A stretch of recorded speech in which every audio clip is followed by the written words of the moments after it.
Karen Downer has struggled for social and racial justice her entire life, beginning when she was just a young girl in pre-civil rights Bucks County. She recently stepped down as president of the Bucks County NAACP, so I thought she would make a great guest to talk about Black history, as she has lived it and helped make it locally with her activism and advocacy. Hi, Karen. Welcome to The Signal. Good afternoon. So let's start off with you telling us a little bit about your childhood growing up in Bucks County. You've been living in Bucks County for almost 8 decades now. And so what was it like growing up as a child, specifically as a young Black girl in Bucks County in a time before civil rights? My community was a great community. I grew up in Lincolnia. It was an area that was identified by Frank Brown, who was a white farmer. He realized after the Second World War, that it was very difficult for Black people to be able to buy land. No one would sell land to you or even to get a mortgage. And so he designated about roughly 80 acres of land, and he named it Lincolnia based on Lincoln Highway, which is the entrance into the community. And so people moved from the city, Black people moved from the city and began to buy homes in that area. This would have been, my family moved in the 40s. The community was all Black. At the time, women were home. And in later years, I found out that the reason that so many women were home was that as a Black woman, you could not it was very difficult to get a job of any kind. There were some people my mother worked a little bit. She worked as a practical nurse, but she really later, basically became a home. She was a homebody. And so because of that, a lot was provided to us in terms of things to do. So they started brownie troops, and they did a lot of things that really women wouldn't have an opportunity to do now because they work so much outside of the home and they have to depend on outside. Well, we could not join the white Girl Scout troop or Boy Scouts or baseball teams and things like that. So we did all of those things within the community. Outside of the community was very different. Once you went outside of our Lincolnia community, the world out there was very different.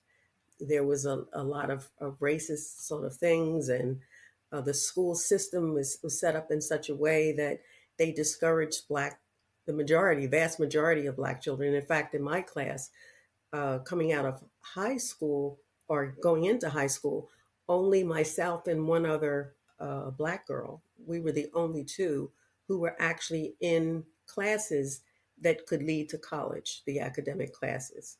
Other Black kids were told that they really couldn't do it. They were guided into business, or at that time they had things like shop and homemaking and things like that. But it was when you left the outside community and you came back in, we had 2 churches in the area. There were so many things that were going on all the time. They taught us sewing. They taught us ballroom dancing. We had various clubs. It was just a really great time. And I think that we didn't really even appreciate it until like later years. Now, when a lot of us get together and talk, we talk about what a great time we had as kids growing up. And you wouldn't think that during that period of time. Now, did you have any interactions with white racists, you or your family, during this time? I know, for instance, the Ku Klux Klan was very active in Bucks County. Yes, they were, and they would come into the community and burn crosses and so forth.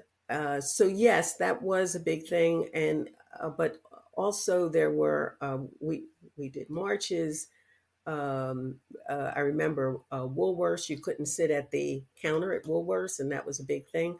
I was like 12 years old, and I was walking outside with a sign out, marching in front of Woolworths to change those kinds of things. So yeah, we did see it. We also would go into Philadelphia and meet with various people who basically escaped from the South. These are people who they had to leave the South because of bodily harm. They were in line to be killed. So, and it would be for something that they did in the line of trying to get equal opportunities. So we would meet and talk with them to give us an idea about what was really going on there and to see what kinds of things we could do as a community to help. So race was like a really big part of growing up. It was something that you thought about and worried about every time you walked outside of our community. You got involved with civil rights from an early age, like you said. You were Yeah, about 12 when you were marching outside of Woolworths. Did you do any civil rights activism in school, or specifically even within you went to Ben Salem High School? right. Really not really so much in high school. You did encounter the kid that called you the N word and so forth, but we didn't do any marching on the school or anything like that. In college, we did. From the college, on the college campus, we marched for the various civil rights, Martin Luther King, things that were going on there, and so forth. And yeah, so I I can remember. I know they were talking about the kids now who are marching on and what the reasons are that they're marching on their college campus now, and it gives you pause because that's one of the things that we did, and for whatever reason you can agree or disagree, but we were really marching to push for to open some doors. What did you learn from your civil rights activism, and how did it kind of like shape your life as an adult? I would say yes. It's a fight that just continues on and on. And it's one of the reasons that I became involved in the NAACP. In our area, the NAACP, our Bucks County branch, started in 1951. And I was trying to think back because I was involved with them from a young age. My mother was the most active one in terms of anything related to civil rights.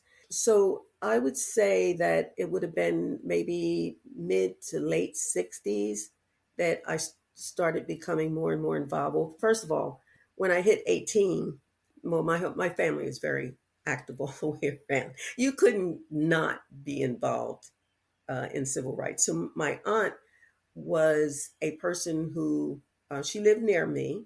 She lived about a block or so away. She was very active in terms of voting rights, etc. And so she started a club, and the community was very much involved in that club. And we voted as a block, which helped us to get things done, simple things that other people were taking for granted, like electric, like the light lights in the community, a paved road in the community, sewers, and that sort of thing. When I turned 18, she said, "Happy birthday, and here's a form to fill out for your voter registration. Fill it out right now, hand it right back to me because I'm going to make sure that it gets to Doylestown right away." It was always that part of it. And then the NAACP provided access to people who were having issues or concerns, issues with their rights on their job, issues with school, just everyday life issues, being stopped while black, being harassed, that sort of thing. And so I watched the older people. I joined the NAACP. I watched the older people and how they handled so many of the situations that came up. We talked about it monthly in the meetings. I was secretary I was a treasurer. I was just a member. I always was involved in the annual events. I did step away because when there was a change in leadership, I didn't feel that the new leadership was out in the community as the old leadership had been. And I became frustrated and I stepped away for a number of years. So I didn't step back until Hmm, probably sometime around 2010 when I was actually talked into it. They were like, "Oh, you were such a great help. You know, you did this, that, and the other. We really want you back. Come back to the, come on back." And so I finally did come back and got involved in helping to do events and things like that. But still was not happy with the direction that the organization was going in. I just felt that they needed to work harder at being more out in the community and making people aware that we were even there. And so after a couple of years of working with them, around 2000, well, actually around 2016, I decided, you know what, stop complaining and do something about it. And so that's kind of how, if you think more can be done, then geez, why don't you do it? That kind of was my feeling. So that's kind of how I got back involved around more proactively involved around 2016 when I decided to run for president. That's great. And so, can you talk about a couple of the things that you are most proud of that you were able to accomplish as the Bucks County NAACP president? Yeah, well, I mentioned 2016. So through from so two, I ran in 2016, and the way that I ran to win was I ran around and signed up members. I just was this everywhere grabbing up members, and I managed to bring in about 40 to 50 people, believe it or not. And then I got them all to vote for me. So that's kind of how that is how I won. So my term started in 2017. I started off well. First of all, now that I was president, there was a lot that I really needed to still learn. Those first few years was a matter of starting to really get or groups trying to start committees and so forth, get them more organized and so forth. So that was my first term. That we have 2 year terms. After 2 years, well, that sort of then ran me right into in my second term. It ran me right into the 2020 George Floyd murder. All of a sudden, instead of me trying to go out and solicit people, they started coming to us and saying, "Whoa, you're the NAACP. What can we do about this? We've got to. We feel like we need to take some action." And so, as we talked, and what people were most interested in was what was going on in terms of policing in Bucks County. What does it look like? Well, no one really knew. No one was really, we hadn't really dug into what was going on. I had someone who was really good at, she'd been a project manager, and she kind of put together project. And what we decided was that we needed a group that focused on policing. We needed a group that focused on education, and we needed a group that's focused on legislation. We formed these three big committees. There are other committees, but we formed these three primary committees. And out of those committees, we wrote up a project, outlined what we wanted these committees to do, what we wanted their focus to be. And so, in terms of the policing, we called it Reimagining Public Safety. We outlined what we were looking for. So we went to the 39, the leaders of that committee went to the 39 police departments here in Bucks County. And I think this is one of the things that we're the most proud of. You can go on our website right now. We have a sort of like a summary of what the things are that we would like to see happen here in Bucks County. We actually visited all 39 police departments. Well, first of all, we've quickly found out that there's no Bucks County head of a police department. You know, like Philadelphia County, there's a Philadelphia County. They run the police departments in Philadelphia. There's no such thing here in Bucks County. Those 39 police departments, they're each separate individual police departments. So, you know, we started off going to the county and they're like, no, not us. We talked to the district attorney. He's like, not me. You need to talk to each one. So we went to each one of them, gave them an idea of what we were looking for to gather data, had them gather the data and send it to us. A few of them wanted to have a right to know in order to do it, but the majority of them gave us most of the information, not all of it, but most of it. So that information is also on our website. It is broken down. So if you live in Ben Salem or if you live in Falls Township, you can go in there and click on your township and see what information is in there. What we basically found was that there was quite a bit of stopping while black, police stops.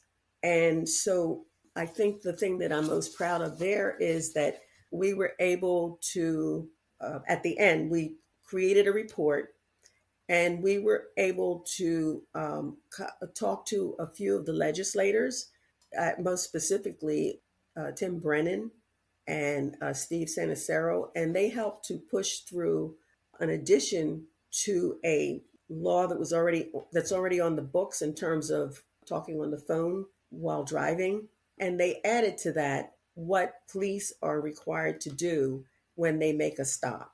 This was just and it was based on our findings.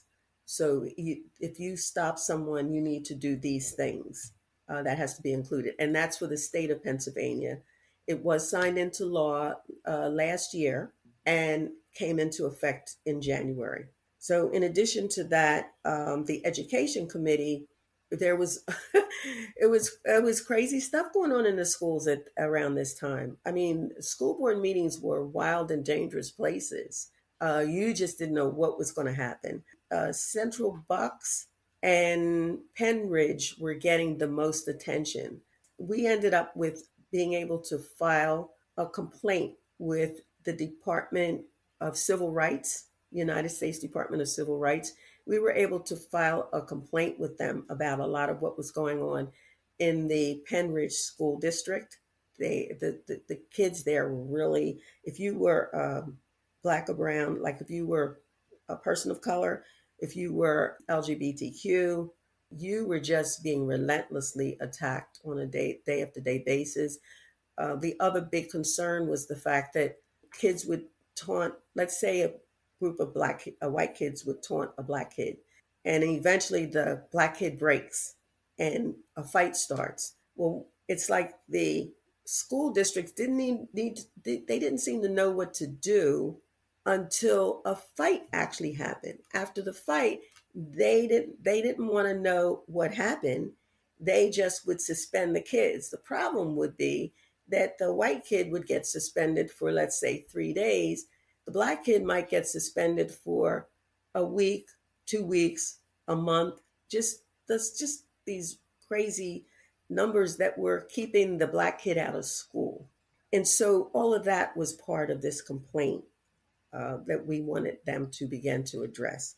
Why do you think schools are so hesitant to kind of confront, racism within their hallways and classrooms?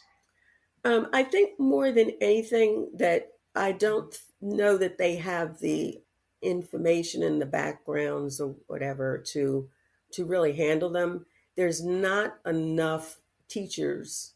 There needs to be more teachers of different races in the schools, and there needs to be an openness for a kid to be able to go to someone. If it's an LGBTQ child, they should have someone a teacher who they feel comfortable being able to go to and talk to. I think that a lot of it has to do with being better informed and better educated on what to do. Just like a black kid, we need to talk to them in terms of, okay, you can't be pulled into a fight. Okay, and these are the kinds of, okay, this can happen to you, and when this happens to you, this is how you're supposed to act, these are the things you're supposed to do. Well, I think that's needed on the other side with teachers, to say, when this happens in your classroom or on the way to the bus or wherever, these are the things that you need to do, this and this is how you should handle that situation. Handle it before it escalates. And just putting the two kids in a room together and say, oh, come on, shake hands and just make it all like it's all going to just go away. Meantime, the black kid's feelings are hurt, and the white kid walks away like, yeah, fine. You know, I'm happy to just say, yeah, yeah, and then go back and do the same thing again, because there's no repercussions. I think that's so much of why it just goes, these problems just continue on and on. And it goes even deeper than that, because I remember covering the Penridge School District, and watching one of the school board meetings, and there was this was maybe a few years ago. There was this far right parent group, Penridge for Educational Liberty. They had parent after parent going up and speaking, calling out and criticizing books that were included Yes, in curriculum. And guess what the common denominator of the authors was? These were Black authors. one They're after the calling other. out Langston Hughes, Mm-hmm. James Baldwin, Mm-hmm. Amanda Gorman. Mm-hmm. And so, this problem, it's even like, it's deeper than just like the school administration. It has roots that are in our Yes. community and growing out into our institutions. Right, right. Yeah, absolutely. And of course, again and again, it's the black kid that is blamed for trying to stand their ground and trying to push back in some way. There's a major concern for the feelings of the white kid, and no concern for the feelings of the black kid. It becomes tiresome, but it just keeps going. I mean, it's just, this is our this has continued to be the fight from way back when. We, inch by inch, things get just a little better, little better, little better, but it takes years, and it takes so much more education than I think that we've been able to provide. And we do some educational things, but a lot of times we're preaching to the choir, because we may get a bunch of folks, but they just want to hear more about what things that they already believe in. And the people who have an opposing view, they just don't show up. And this kind of struggle or fight, if you will, is just like escalating now with like the new administration, which is just kind of looking to roll back any Yes, kind of progress, yes. either in education or just society writ large, that we've Mm-hmm. seen since the civil rights Mm-hmm. era, the 1965 Voting Rights Act, etc. Yes, and that's big. And we, as the NAACP, we look at this as, we're not going to go back. We need to keep moving forward, and we will keep moving forward. And the other part of it is that this fight is the same fight. The fight from 1909, when we first began, to today, that the fight continues to be the same fight. They talk about, they pick on stupid little things like DEI, diversity. What's wrong with diversity? What's wrong with equity? What's wrong with including every person? Why is that such a big issue for us as the NAACP? Our civil rights was always grounded in being inclusive of everyone.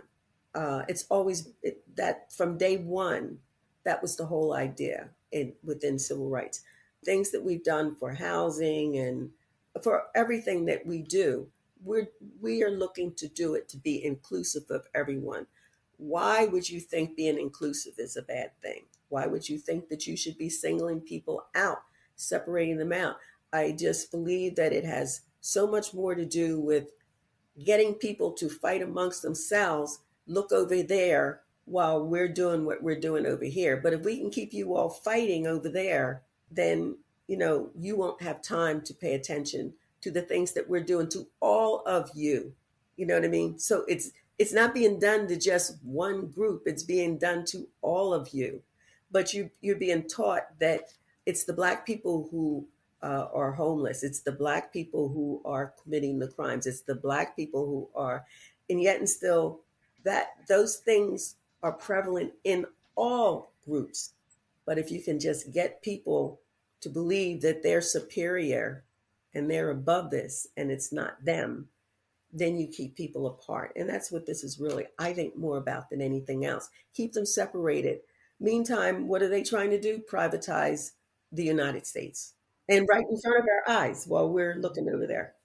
And what is the role of the white community in working with and fighting side by side with the Black community and groups like NAACP in the struggle, in this ongoing struggle, which, like you said, is never ending, for civil rights and racial justice? What does that look like? And how can the white community be involved as good allies and in solidarity? I think more than anything is a matter of educating themselves. First of all, to be an ally, you need to, first of all, notice when someone is being discriminated against and being willing to say something. I'm not looking to put you in harm's way, but just to not allow those jokes to go on, racist jokes. Don't be accepting of those kinds of things. Don't assume that you're going to keep, well, I'm not going to say anything right now because I don't want them to not be friends with me, whatever. You need to stand up for people. I think that you need to be informed. I think you need to be not afraid to, not only not afraid to say something, but not afraid to make mistakes. Don't be afraid to say something dumb. Okay, gee, I didn't really, I didn't know what to say. I didn't say anything at all because I didn't want to hurt that Black person's feelings. Well, sometimes it's better. First of all, for me, I would rather you say something and be open to the response that I give, so that to create a back and forth conversation, so that we get a better understanding of where we each are, so that we can figure out how to move forward. There's no stupid comments. If you don't know, you don't know, and that's fine. The only reason why Black people tend to know more about white people is because of the difference in the numbers of people and the difference in the positions. So, I have to wake up every day and remember that I'm Black. When I walk out my door and go outside of my little circle, I have to keep in mind that I am Black. You don't have to keep in mind that you're white. You can be white all day and all night and every day, and you can do dumb stuff, and you don't have to think about, oh my God, what's going to happen to me? Like I have to think about. I have to tell my kids. And I think that I have to educate my children to as they were growing up, to say, okay, these are the things that can happen when they start to drive. I have to educate them on how to act so that they don't end up in jail. And as a white person, you really don't have to think about that the same way. However, there are people who are very poor and white. Some of this, while they may not think about themselves as being white, a lot of the same things tend to happen to them. But that's a whole nother story for another day, I guess. Well, Karen, thanks so much for your time. Thanks for your tireless work for civil rights and racial justice in Bucks County. I really appreciate the work you've done, and I really appreciate you coming on The Signal. Oh, thank you. Thanks for inviting me.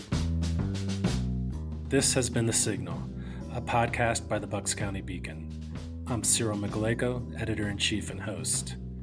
For more progressive news, analysis, and opinion from Bucks County and beyond, go to www.buckscountybeacon.com.